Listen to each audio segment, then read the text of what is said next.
Hello students, आज हमें करनी है मैथ्स की वर्कशीट नंबर 51 और आज डेट है 4 नवंबर 2020। आज की हमारी वर्कशीट का टॉपिक है बार ग्राफ्स। लास्ट वर्कशीट में आपने सीखा था कि कैसे हम डाटा को रिप्रेजेंट कर सकते हैं इन अ ग्रुप्ड फ्रीक्वेंसी डिस्ट्रीब्यूशन टेबल। आज हम बार ग्राफ के बारे में पढ़ेंगे। यही वीडियो अगर आप हिंदी मीडियम में देखना चाहते हैं तो डिस्क्रिप्शन बॉक्स में उसका लिंक दिया गया, आप उसे वहाँ से देख सकते हैं। चलो स्टार्ट कर लेते हैं। आज की वर्कशीट में जो बार ग्राफ का टॉपिक हमने पढ़ना है बेटा, बार ग्राफ कुछ नया नहीं है, आपने पहले भी बार ग्राफ्स के बारे में पढ़ा हुआ है, लेकिन आज हमें यह समझना है कि बार ग्राफ हम क्यों बनाते हैं, कैसे बनाते हैं, क्या पॉइंट्स हमें ध्यान रखने होते हैं। सो वी ऑलरेडी नो कि कलेक्शन ऑफ डाटा क्यों ज़रूरी है, उसको रिप्रेजेंट करना बहुत अच्छे से क्यों ज़रूरी है। हमने लास्ट वर्कशीट में देखा था ना कि 9th क्लास के स्टूडेंट के मार्क्स दे रखे थे, जब तक हम उसको अच्छे से रिप्रेजेंट नहीं कर पा रहे थे तब तक हम उसके कुछ आंसर्स या उस डाटा को समझ नहीं पा रहे थे। अगर उसमें से कोई क्वेश्चन हमसे पुट कर लेता तो हम उसको क्लियरली बता नहीं पाते। तो इसी तरीके से डाटा को रिप्रेजेंट करने का ही एक और तरीका है बार ग्राफ का। जो आपने पिछली वर्कशीट्स में डाटा को रिप्रेजेंट करने का तरीका सीखा था, वहाँ पर आप डाटा को टेबुलर फॉर्म में यानी एक टेबल की फॉर्म में अरेंज करते थे, जो कि ग्रुप्ड फ्रीक्वेंसी डिस्ट्रीब्यूशन टेबल बनाकर भी हो सकता था और अनग्रुप्ड फ्रीक्वेंसी डिस्ट्रीब्यूशन टेबल बनाकर भी किया जा सकता था।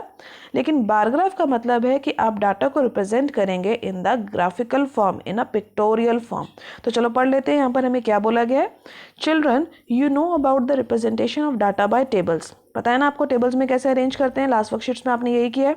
Now let's learn about the graphical representation of the data.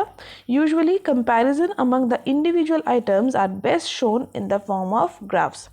Bar graph is one of the various methods of graphical representation of the data. Bar graph जो है one of the various graphical representation है। ऐसा नहीं है कि सिर्फ और सिर्फ बार ग्राफ से ही आप डाटा को रिप्रेजेंट कर सकते हैं in the form of pictures और in the form of graph, और भी बहुत सारे मेथड हैं। Bar graph is pictorial representation of data in which usually bars of uniform width are drawn with equal spaces between them on one axis, say x-axis, and depicting the variable. The values of the variable are shown on the other axis, that is the y-axis, and the height of the bars are dependent on the values of the variable. By observing the bar graph, we can easily answer the questions related to data. यही मैंने आपको कहा था कि जब हम data को bar graph के फॉर्म में या फिर टेबुलर फॉर्म में अरेंज करते हैं तो हमारा डाटा बहुत इजीली इंटरप्रिटेट किया जा सकता है, मतलब समझा जा सकता है और उनमें से हम कुछ भी क्वेश्चन के आंसर दे सकते हैं। These are various steps to represent the data in the form of bar graph. Now let's understand with an example. तो जो भी डिटेल बेटा यहाँ पे इन्होंने बताई है कि बार्स बनानी है, यूनिफॉर्म स्पेसिंग देनी है, एक्स एक्सिस पे क्या डाटा लेना है, वाई एक्सिस पे क्या डाटा लेना है, अब हम उसको समझते हैं with the form of a example, जो यहाँ पे एग्जाम्पल नंबर 1 दिया गया है। इन एग्जाम्पल नंबर 1 देखिए क्या डिटेल दी गई है आपको। Following table shows the monthly expenditure of a family in various items and draw a bar graph to represent the data for the given information. एक family की जो डेली नीड्स हैं, जो मंथली एक्सपेंडिचर है, जो खर्चा है उसका वो सारी चीज़ों के लिए जो खर्चा है, मंथली एक्सपेंडिचर का मतलब, उसके लिए एक टेबल बनाकर दिया गया और उस टेबल के लिए जो डाटा हमें दे रखा है टेबुलर फॉर्म में, इस टेबुलर फॉर्म के लिए हमें एक बार ग्राफ बनाना है। तो देखो क्या क्या यहाँ पर हमें एक्सपेंडिचर यानी खर्चा बताया गया। एक फैमिली का हाउस रेंट के बारे में बताया, इट इज़ 3000। फूड के बारे में बताया, it is 3400। Similarly education, electricity, transport and miscellaneous यानी जो अदर खर्चे होते हैं फैमिली में मंथली एक्सपेंडिचर में, वो सब खर्चे यहाँ पर रुपीज़ में दे दिए गए हैं। This all are the rupees. अब इसके बाद आपको इसके लिए बार ग्राफ बनाना है। तो सबसे पहले बार ग्राफ बनाने के लिए देखिए सबसे इंपॉर्टेंट क्या करना है, draw two perpendicular line, one vertical and one horizontal. तो आप ये बार ग्राफ पेपर पे ही बनाएंगे। क्या करना है आपको, जो आपका ग्राफ पेपर होता है ना, जो स्मॉल स्मॉल बॉक्सेस से बना होता है इस तरीके से, उसमें आप ये बार ग्राफ को बनाएंगे। सबसे पहले एक परपेंडिकुलर लाइन ड्रॉ करनी है जो वर्टिकल और हॉरिजॉन्टल लाइन की जैसे होगी। अब देखिए कैसे होगा ये, इस तरीके से एक एल शेप आपको ड्रॉ करनी है। देख पा रहे हैं ना आप, यहाँ पे एक बड़ा सा एल बना हुआ है, तो आप अपने ग्राफ पेपर में भी इस तरीके से एक बड़ा सा एल बनाएंगे। ये जो नीचे वाली लाइन है, this is the sleeping line. इस स्लीपिंग लाइन को हम बोलते हैं वाई एक्सिस। आपको पहले भी पता होगा ये वाई एक्सिस होती है, पढ़ा हुआ है ना आपने। और ये वाली एक्सिस होती है, सॉरी बेटा, नीचे वाली एक्सिस होती है X axis. This is the X axis and this is the Y axis. आपको पहले से पता है। इस तरीके से बड़ा सा एल बनाएंगे। परपेंडिकुलर क्यों बोला, क्योंकि ये 90 डिग्री पे इंक्लाइंड होगा। कोई भी ऐसे टेढ़ा सा नहीं बनाएगा, इसको बिल्कुल सीधी स्ट्रेट लाइंस बनानी है और आप ग्राफ पे बहुत इजीली बना पाएंगे क्योंकि वहाँ पर बॉक्सेस बने होते हैं। इस तरीके से बॉक्सेस बने होते हैं ना जब आपका ग्राफ पेपर होता है, ऐसे बॉक्सेस में होता है। तो जब आप इसमें बनाएंगे तो आप बहुत इजीली इस एल को बना पाएंगे, आपको कोई प्रॉब्लम नहीं होगी। आप इसको पेंसिल एंड स्केल से ड्रॉ करेंगे। इस एल शेप को बनाने के बाद आपको क्या करना है, इस एक्सिस का नेम लिखना है, जैसे मैंने अभी आपको बताया। दिस एक्सिस जो नीचे बनाई है आपने, ये कौन सी एक्सिस होती है, एक्स एक्सिस, जो स्लीपिंग लाइन है। और जो वर्टिकल लाइन थी इस तरीके की, जो सीधी लाइन थी, स्टैंडिंग लाइन थी, इसको हम बोलते हैं वाई एक्सिस। ठीक है, जहां पर ये एक दूसरे को मीट कर जाती हैं दैट पॉइंट इज कॉल्ड ओ, और जिसको हम ओरिजिन भी बोलते हैं। ये सब चीज़ें आपको पता है, ये यहाँ पर लिखा गया। अब इसमें देखिए आगे क्या बोला गया, along the horizontal line mark the items. Horizontal line यानी जो नीचे वाली स्लीपिंग लाइन है, इसके ऊपर आपको आइटम्स को मार्क करना है। यानी जो भी डाटा आपको दे रखा था उसमें जो नंबर्स वाला पार्ट है, यानी जो वेरिएबल वाला पार्ट है जो बार बार बदल रहा है, उसको आप मार्क करेंगे ऑन द वाई एक्सिस। यानी एक्सपेंडिचर कहाँ मार्क होगा, वाई एक्सिस के ऊपर, और जो आइटम्स हैं वो कहाँ मार्क होंगी, ऑन द एक्स एक्सिस। तो ये आपको ध्यान रखना है कि बार ग्राफ बनाते समय जो भी नंबर्स वाला डाटा है वो वाई एक्सिस पे जाएगा, और जो बाकी का आपका डाटा बचेगा वो एक्स एक्सिस पे डिनोट किया जाएगा। I hope this is clear, सबको ये क्लियर हो गया है। अब इसके बाद देखिए आगे आपको क्या करना है, आगे आपको बोला गया है थर्ड पार्ट में that make bars of same width keeping uniform gap between them. अब जो ये डाटा दे रखा है इसको बार ग्राफ पे कैसे अरेंज करेंगे, देखो यहाँ पर अगर मैंने एक बड़ा सा एल बना लिया, यहाँ पर मैंने लिख लिया कि ये ज़ीरो है मेरा, जो कि ओरिजिन होता है, ओ भी बोलते हैं, ज़ीरो भी बोलते हैं। ये मेरी वाई एक्सिस है, ये मेरी एक्स एक्सिस है। अब सबसे पहले डाटा देखिए आप, ये क्या है, 3000, 3400, फिर 800, फिर 400, फिर 600, फिर 1200। ये डाटा आपको वाई एक्सिस के ऊपर शो करना है। तो क्या मैं यहाँ पे जो मेरे बॉक्सेस होते हैं, इस तरीके से बॉक्सेस होंगे ना आपकी ग्राफ में, जब आपने बनाए होंगे, मैं यहाँ लाइन्स बना रही हूँ लेकिन आपको लाइन्स बनाने की ज़रूरत नहीं पड़ेगी। आप जब ग्राफ बनाएंगे तो आप बार ग्राफ के ऊपर बनाएंगे तो आपके पास ये बॉक्सेस, ये लाइन्स पहले से वहाँ पर बनी हुई होती है, डार्क ग्रीन कलर की जो लाइन्स होती हैं। अब यहाँ पे अगर मैं बोल रही हूँ कि इस डाटा को, एक्सपेंडिचर को वाई एक्सिस पे शो करना है, तो क्या मैं 0 1 2 3 4 लिखूंगी 3000 तक जाने के लिए? नो, मुझे कुछ नंबर्स का गैप लेना पड़ेगा। यानी 100 के गैप में मैं नंबर्स लिख लूँ, 200 के गैप में मैं नंबर लिख लूँ, ताकि मेरा सारा डाटा यहाँ कंप्लीट हो जाए। तो यहाँ पर देखो जो वर्कशीट में आपको ग्राफ बना हुआ है, यहाँ पे 200 के गैप में नंबर्स को अरेंज किया हुआ है। देखो यहाँ पे 200 लिखा है, फिर 400, फिर 600, फिर 800, फिर 1000, फिर 1200, इस तरीके से लिखे ना नंबर्स। तो हम भी यही करेंगे। ज़ीरो पे हमारा था, ज़ीरो के बाद जो पहला बॉक्स शुरू होगा वहाँ पर आप लिखेंगे 200, जहाँ पर दूसरा बॉक्स शुरू होगा वहाँ पर आप लिखेंगे 400, तीसरा बॉक्स जहाँ शुरू होगा वहाँ लिखेंगे 600 एंड सो ऑन। इसी तरीके से आप 200 के गैप में लिखते जाएंगे। और कहाँ तक का डाटा आपको लिखना है, जब तक आपको ये मैक्सिमम नंबर ऑफ डाटा क्या दे रखा है, 3400, जब तक ये कवर ना हो जाए इस 200 के गैप में। तो देखो यहाँ पर 3600 तक का ये डाटा ये लिखा हुआ है, क्योंकि 3400 तक हमें इंक्लूड करवाना है। जिस बात का बेटा आप ध्यान रखेंगे, यहाँ पे आपको यूनिफॉर्म गैप लेना है, यानी 200 का ही गैप लेना है। ऐसा नहीं करना कि यहाँ 200 ले लिया, फिर अगला 500 ले लिया, फिर अगला 700 ले लिया। नहीं, आपको गैप इवन रखना है, मतलब 200 फिर 400, इस तरीके से।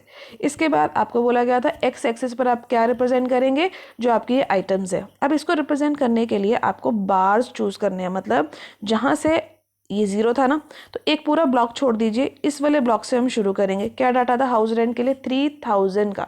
तो हमने क्या करा, ये पूरा एक ब्लॉक छोड़कर इस बार को ड्रॉ करना शुरू किया। और कहाँ तक लेके जाएंगे इस बार को, देखिए जो यहाँ पे ग्राफ दे रखा है, पूरा 3000 तक लेके जाएंगे।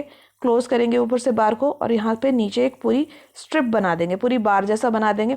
इस बार के अंदर आप लिख देंगे हाउस रेंट, या तो इसके अंदर यहाँ लिख दीजिए हाउस रेंट, यहाँ नीचे लिख दीजिए। इसके बाद अगला आइटम क्या है, फूड। अब पूरा एक बार आपको छोड़ना, जैसे मैंने मान लो यहाँ पर इस बार को बना लिया था। इस बार को बनाने के बाद मुझे ये पूरा बार को छोड़ देना है और अगला बार बनाना है। ठीक है, बार ग्राफ का मतलब ये होता है बार्स की फॉर्म में बनाना और इस यूनिफॉर्म गैप को छोड़ना। जो आप देख पा रहे हैं ना, ये गैप छोड़ा, फिर ये गैप छोड़ा अगला आइटम बनाने के लिए। तो फूड के लिए कितना था, 3400। सबसे बड़ा बार इसी का दिख रहा है आपको, 3400 तक इस तरीके के बार बना देंगे। अब इसके बाद अगली बार फिर छोड़नी है, यानी देखो यहाँ पर एक बार छोड़ा हुआ है ना, ये जो ये स्पेस है ये छोड़ रखा था, यहाँ पर ये स्पेस छोड़ा हुआ था, यहाँ पे ये स्पेस छोड़ा था। These are the uniform gap between the bars. अब नेक्स्ट बार किसके लिए बनाना है, एजुकेशन के लिए। एजुकेशन कितना है, 800। तो स्टार्ट कीजिए 800 के लिए, जहाँ पर 800 नंबर लिखा हुआ है वहीं तक का बार की हाइट आप रखेंगे। इसी तरीके से आप पूरा बार ग्राफ कंप्लीट कर लेंगे। मेन चीज़ जो आप यहाँ पे याद रखेंगे बेटा कि आपको स्केल ज़रूर लिखना है इस ग्राफ के लिए। स्केल का मतलब है ये जो हमने गैपिंग ली, ये जो हमने 200 का गैप लिया, हमारे जो बॉक्सेस हैं ये क्या रिप्रेजेंट करवा रहे हैं? हमारे बॉक्सेस रिप्रेजेंट करवा रहे हैं 1 यूनिट लेंथ, यानी 1 बॉक्स जो है हमारा क्या रिप्रेजेंट करवाता है? 200 रुपीज़, क्योंकि जो हमारा एक्सपेंडिचर था वो रुपीज़ में था और इसी एक्सपेंडिचर को हमने ग्राफ पे शो किया है और वो भी 200 के गैप में। तो we will write 1 unit length will be equal to 200 rupees. इस स्केल को आप हर जो आप बार ग्राफ बनाएंगे उसमें लिखेंगे अकॉर्डिंगली। किसी क्वेश्चन में रुपीज़ में हो सकता है, कहाँ पे कहीं पर आपको ये नंबर ऑफ़ स्टूडेंट दिए हो सकते हैं, तो आप उसके अकॉर्डिंगली यहाँ पे इस रुपीज़ की जगह पर नंबर ऑफ़ स्टूडेंट्स लिखेंगे, या फिर यहाँ रुपीज़ दे रखा है तो आप उसी तरीके से रुपीज़ लिखेंगे। तो जब आप ये कंप्लीट कर लेंगे आपका बार ग्राफ कंप्लीट हो जाएगा। Now by observing this bar graph, इस बार ग्राफ को देखते ही मैं बता सकती हूँ, यहाँ नीचे लिखा हुआ है ना, that the maximum expenditure is done on food and minimum expenditure is done on electricity. यानी सबसे ज़्यादा जो खर्चा है, सबसे बड़ा बार किसका है? फूड के लिए। तो सबसे ज़्यादा खर्चा, सबसे ज़्यादा एक्सपेंडिचर किस पे होता है? फूड पे। और सबसे छोटा बार किसका? इलेक्ट्रिसिटी का। तो सबसे मिनिमम जो खर्चा है, मिनिमम एक्सपेंडिचर जो है वो इलेक्ट्रिसिटी के लिए। इसके बाद हम स्टार्ट कर लेते हैं try yourself questions. Try this का क्वेश्चन नंबर 1 देखिए क्या बोला गया है। Given below are the seats won by the different political parties in the polling outcome of the section state assembly election. एक स्टेट में इलेक्शन हुए हैं जहाँ की पॉलिटिकल पार्टीज और उसकी जो जितनी सीट्स उसने वॉन की हैं उसके लिए टेबल दे रखा है। जैसे ए पार्टी है तो उसने 75 सीट जीती हैं, बी ने 55, सी ने 37, डी ने 29 और ई ने 10 और एफ ने 37 सीट्स जीती हैं। इस डाटा के लिए आपको बार ग्राफ बनाना है और आपको बताना है what conclusion you have been arrived from the bar graph, यानी आप इस ग्राफ को देखकर क्या बता पा रहे हैं। तो जब आप ग्राफ बनाएंगे बेटा कुछ चीज़ों का ध्यान रखना है। सबसे पहले ये एल शेप बनानी है। यहाँ मैंने ग्राफ पहले से आपके लिए यहाँ पे रेडी रखा हुआ है। एल शेप बनानी है इस तरीके से, बड़ा सा L, Y axis X axis को मार्क करना है। देखो यहाँ मार्क करी हुई है Y axis X axis. Then इसके बाद मैंने आपको बताया था जो ये वेरिएबल नंबर्स हैं, जो नंबर्स हैं जो बार बार चेंज हो रहे हैं, इसको कहाँ रिप्रेजेंट करवाना है? इसको वाई एक्सिस पे रिप्रेजेंट करवाना है। और ये जो ABCD वाला डाटा है इसको रिप्रेजेंट कराना है एक्स एक्सिस पे। और यहाँ पर जो नंबर्स आप देख पा रहे हैं इसके लिए मुझे कुछ ना कुछ गैप लेना पड़ेगा वाई एक्सिस के ऊपर। तो देख पा रहे हैं ना, 10, फिर 29, फिर 37, इस तरीके से नंबर है। तो यहाँ पर मैंने 10 का गैप लिया है और मैंने जो गैप लिया है वो 2 बॉक्सेस को छोड़ के लिया है। मतलब जीरोस के बाद जो मेरा 10 है वो 2 बॉक्सेस को गैप के बाद आ रहा है। आपके ग्राफ पे देख पाएंगे ना आप इसी के 2 बॉक्सेस हैं। कई स्टूडेंट क्या करते हैं, कर सकते हैं वैसे भी, और वो तरीका भी बिल्कुल ठीक है। कई स्टूडेंट क्या कर सकते हैं कि यहाँ 0 लिखें और उसके फर्स्ट बॉक्स में 10 लिख दें, फिर 20 लिख दें, फिर 30 लिख दें, 10 का गैप इस तरीके से ले लें। तो वो भी मेथड बिल्कुल करेक्ट होगा। अब यहाँ पर आगे हम कैसे करेंगे, देखिए यहाँ तक हमने कर लिया। अब फर्स्ट जो मेरी यहाँ पर डाटा दे रखा था वो दे रखा था ए टीम के लिए। ए जो है पॉलिटिकल पार्टी, उसके लिए। अब ए पॉलिटिकल पार्टी के लिए डाटा कितना था? 75। तो जो मैं बार बनाऊंगी यहाँ पर भी मैं 2 बॉक्सेस का गैप छोड़ूंगी। जितना गैप मैंने यहाँ छोड़ा था ना बेटा उतना ही गैप मैंने यहाँ नीचे छोड़ना है। अब 2 बॉक्सेस के गैप के बाद मैंने फर्स्ट जो था ए पार्टी उसके लिए 75 तक का डाटा, यानी बार जो है मैंने ड्रॉ कर दिया। 75 कहाँ होगा? 70 और 80 के जस्ट बीच वाली जो लाइन होगी ये 75 होगी। तो ये पूरी 75 की जो बार की लाइन है ये मैंने ड्रॉ कर दी। इसके बाद फिर से मेरे को कितने गैप छोड़ना है? 2 का गैप छोड़ना है, क्योंकि स्टार्टिंग में मैंने 2 का गैप छोड़ा था, यहाँ भी 2 का गैप था, 2 बार का गैप था, तो मैंने ये गैप छोड़ दिया। अब इसके बाद बी जो पॉलिटिकल पार्टी है उसके लिए डाटा क्या था? 55, यानी 50 और 60 के जस्ट ये जो बीच वाली लाइन है ये 55 होगी काउंटिंग के अकॉर्डिंग। तो ये बार बना लीजिए 55 वाला। और इसके अंदर भी आप लिख सकते हैं कि ये ए टीम का है, ये बी टीम का है। अगर आप यहाँ नीचे नहीं लिख रहे हैं तो इसके अंदर लिखिएगा। सी के लिए 57 बनाना है। 57 कहाँ पर होगा जरा सोच के बताइए। सॉरी 37 कहाँ होगा? 40 से जस्ट जो 3 छोटी लाइन्स होती है उसके नीचे। तो जब आप ये बॉक्स देखेंगे ग्राफ में तो इसके अंदर भी छोटी छोटी सी लाइन्स बनी होती है। देखिए कभी आपने, देखिएगा इसके अंदर जो छोटी छोटी लाइन्स होती है ना उसको आपने काउंट करना है। 30 के बाद फर्स्ट छोटी लाइन होगी, जो 2 लाइन का गैप होगा ना वो हमारे यहाँ पे 1 कंसिडर होगा। देखो एक बॉक्स के अंदर जो छोटी लाइंस होती है ना ये वाली, ये पूरी 10 होती है। 1 2 3 4 5 6 10 होती है, आप काउंट करना। अब यहाँ पर मेरे पास यानी कितनी लाइंस होंगी इसके बीच में? 20 लाइंस होंगी ऐसे छोटी छोटी वाली लाइंस। तो मेरे को 20 को उस 10 से डिवाइड कर देना, तो कितना बचा? 2। तो यानी मेरी जो एक छोटी लाइन है ना यहाँ पे, जो इस बॉक्स के अंदर ये एक छोटी सी लाइन है, ये किसको रिप्रेजेंट करवा रही है? ये रिप्रेजेंट करवाएगी यहाँ पर 2 यूनिट्स को।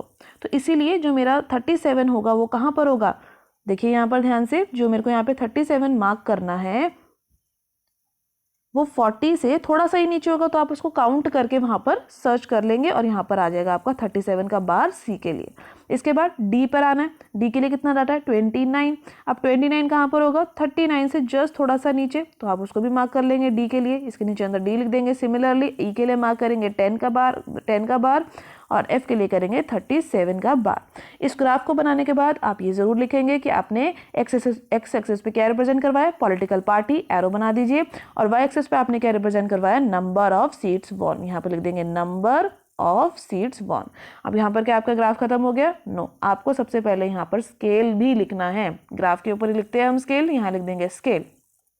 स्केल का मतलब कि जो हमने गैप लिया ये क्या चीज़ था, सो यहाँ लिखेंगे 1 यूनिट लेंथ। हमारा जो 1 यूनिट लेंथ था वो किसके इक्वल था, 1 unit length is equal to कितने का गैप लिया था, 10 का। और 10 क्या चीज़ है, दीज आर द सीट्स, तो वी विल राइट 10 सीट्स। अब हमारा ग्राफ कंप्लीट हो गया, लेकिन अभी भी एक क्वेश्चन रहता है, what conclusion you have arrived from the graph. Graph को देखकर आप क्या कंक्लूजन दे पा रहे हैं, तो ग्राफ को देखकर हम क्या बता रहे हैं, सबसे बड़ा बार किसका है, ए का। तो यानी वॉन कौन करा होगा, the party A must have von. तो हम यहाँ पे लिख देंगे दैट कौन सी पार्टी विन करी होगी, from the bar graph we can say, from the bar graph we can say party A has won. कौन सी पार्टी वॉन करी है, party A has won. Party A जो है वो जीत गई होगी बिकॉज ए का बार ग्राफ सबसे बड़ा था। इसके बाद हम स्टार्ट कर लेते हैं क्वेश्चन नंबर 2।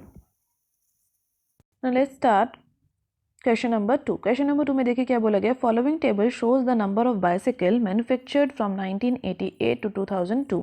किसी बाइसिकल फर्म में कितनी फैक्ट्री में कितनी बाइसिकल बनी है 1998 से 2002 में, उसका डाटा आपको दे रखा है। आपको बोला गया draw a bar graph and represent the data by choosing a scale of your choice and answer. Then आपको बताना है कौन से साल में मैक्सिमम एंड कौन से साल में मिनिमम बाइसिकल जो है वो बनी है। तो चलो स्टार्ट कर लेते हैं। यहाँ पे देखो एक मैंने ग्राफ बनाया हुआ है आपके लिए। ग्राफ में हमने सबसे पहले क्या ड्रॉ किया, ये एल, जो बड़ा सा एल होता है, परपेंडिकुलर लाइन्स, इसको ड्रॉ कर लिया। इसको ड्रॉ करने के बाद हमने एक्सेस मार्क करी। जो स्टैंडिंग लाइन थी, जो वर्टिकल लाइन थी वो वाई एक्सेस थी, और जो स्लीपिंग लाइन थी वो थी एक्स एक्सेस। ये ड्रॉ कर लेंगे आप। अब इसके बाद जो डाटा हमें दे रखा है, देखो बेटा 75, 55, 37, 29, इसको कैसे रिप्रेजेंट कराएंगे बार ग्राफ के ऊपर, 10 के नंबर का गैप हमारा ठीक रहेगा।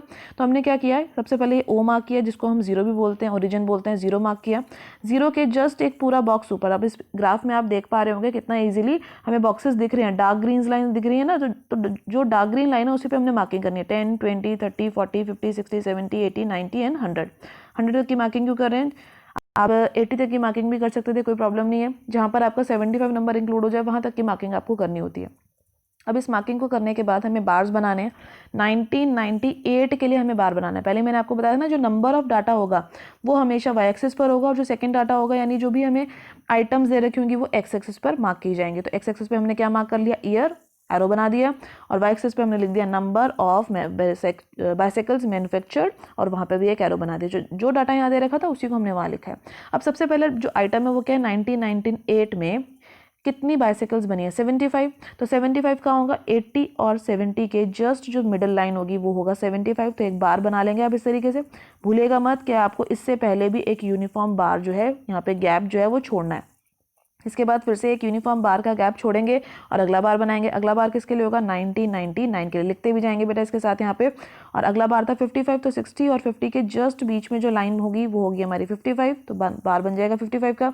अगला 2000 ईयर के लिए 37। अब 37 का होगा 40 से जस्ट 3 नंबर नीचे, क्योंकि अब की बार हमने एक एक बॉक्स का ही गैप लिया है। तो इस एक बॉक्स के गैप लेने से क्या होगा, इस एक बॉक्स में जब आप देखेंगे ना 10 छोटी छोटी बॉक्सेस होते हैं, तो वो 30 के ऊपर जस्ट एक छोटा सा बॉक्स ऊपर जाएंगे तो वो 31 हो जाएगा। फिर उसके बाद 32, 33, 34 एंड पूरी काउंटिंग आपकी यहाँ कवर हो जाएगी। तो 37 भी आप इजीली लोकेट कर पाएंगे जब आप ग्राफ बनाएंगे। तो 37 का ग्राफ आ गया। उसके बाद 29 यानी 30 से जस्ट एक नंबर नीचे 29, और उसके बाद है 10 का। तो आपका बार ग्राफ कंप्लीट हो जाएगा। लेकिन आप स्केल जरूर लिखेंगे। यहाँ पर 1 यूनिट लेंथ किसके इक्वल है, 10 बाइसिकल के, क्योंकि हमने 10 नंबर्स का गैप लिया था, और ये नंबर्स क्या रिप्रेजेंट करवाते हैं, नंबर ऑफ बाइसिकल्स। इसलिए मैंने यहाँ पे स्केल में लिखा है 1 unit length is equal to 10 bicycles. बिल्कुल क्लियर है अब आपको यहाँ पे। अब इसके बाद आपको बताना था in which year maximum number of bicycles were sold and in which year minimum number of bicycle were sold. तो बार ग्राफ को देखिए, सबसे बड़ा बार किसमें बन रहा है, 1998 में। तो यानी मैक्सिमम नंबर ऑफ बाइसिकल कौन से ईयर में सोल्ड हुई है, 1998 में, और मिनिमम नंबर किसमें सोल्ड हुई है, 2002 में। तो आप इसकी स्टेटमेंट लिख लेंगे that maximum number of bicycles were sold in 1998 and minimum number of bicycle were sold in 2002। आज की वर्कशीट में आपने बार ग्राफ बनाना सीखा, कुछ इंपॉर्टेंट पॉइंट समझे जो बार ग्राफ बनाते समय आप ध्यान रखेंगे। इसकी प्रैक्टिस कीजिए, बार ग्राफ पे इन ग्राफ्स को ड्रॉ कीजिए, अपने सब्जेक्ट टीचर को टाइम से वर्क करके सेंड कीजिए। एनसीईआरटी में इससे रिलेटेड जो भी और क्वेश्चन उनकी भी प्रैक्टिस कीजिए और उन्हें भी बार ग्राफ पे ड्रॉ कीजिए। आज की वर्कशीट की वीडियो अच्छी लगी हो तो लाइक और शेयर करना मत भूलिएगा। चैनल पर पहली बार आए, वीडियो पहली बार देखें तो चैनल को सब्सक्राइब कर लीजिए ताकि आपको अगले आने वाली वीडियो की नोटिफिकेशन टाइम से मिल सके। Thank you for watching students.